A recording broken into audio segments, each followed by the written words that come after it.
విక్టరీతో Zimbabwe టూర్ను start చేసిన team India మరో ఆసక్తికర పోరుకు సిద్ధమైంది. ఇవాళ హరారేలో జరిగే రెండో టీ20లో జింబాబ్వేతో అమీతుమీ తేల్చుకోనుంది. మరో మ్యాచ్ ఉండగానే టీ20 సిరీస్ కైవసం చేసుకోవాలి అనే పట్టుదలతో శ్రేయాస్ సేన ఉంది. అయితే జింబాబ్వేను అసలు తక్కువ అంచనా వేయొద్దని హెచ్చరిస్తున్నారు అనలిస్టులు. మరోవైపు ఫస్ట్ టీ20లో చెలరేగిన వైభవ్ పైనే అందరి ఫోకస్ పడింది. జింబాబ్వేతో రెండో టీ20కి రెడీ అయింది టీమిండియా.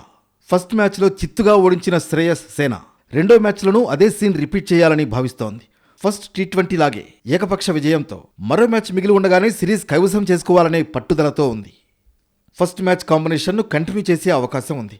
అయితే అరంగేట్ర మ్యాచ్లో విఫలమైన అశోక్ వర్మను తప్పించి మరో యువ పేసర్ యష్ ఠాకూర్కు అవకాశం ఇవ్వచ్చు. ఇక తొలి టీ20లో విధ్వంసకర బ్యాటింగ్తో చెలరేగిన యూనివర్సల్ బేబీ బాస్ వైభవ్ సూర్యవంశీపైనే అందరి దృష్టి పడింది. ఫస్ట్ మ్యాచ్లో 18 బంతుల్లోనే హాఫ్ సెంచరీ చేసి వరల్డ్ రికార్డ్ నమోదు చేసిన వైభవ్ రెండో టీ20లోనూ చెలరేగాలని అంతా చూస్తున్నారు. మొదటి మ్యాచ్లో ఇషాన్ కిషన్, శ్రేయస్ అయ్యర్ పర్వాలేదనిపించినా బ్యాటర్లకు అవకాశం దక్కలేదు. తిలక్ వర్మ, శివం దుబే, రింకు సింగ్ లోయర్ ఆర్డర్లో ఆడనున్నారు. మయాంక్ యాదవ్ పేస్ విభాగాన్ని లీడ్ చేస్తాడు. స్పెషలిస్ట్ స్పిన్నర్గా రవి బిష్నోయ్ ఆడనున్నాడు. ఫస్ట్ మ్యాచ్లో ఓటమికి రివెంజ్ తీర్చుకోవాలని జింబాబ్వే భావిస్తోంది. ఆతిథ్య జట్టును అస్సలు తక్కువ అంచనా వేయొద్దని అనలిస్టులు కూడా చెబుతున్నారు.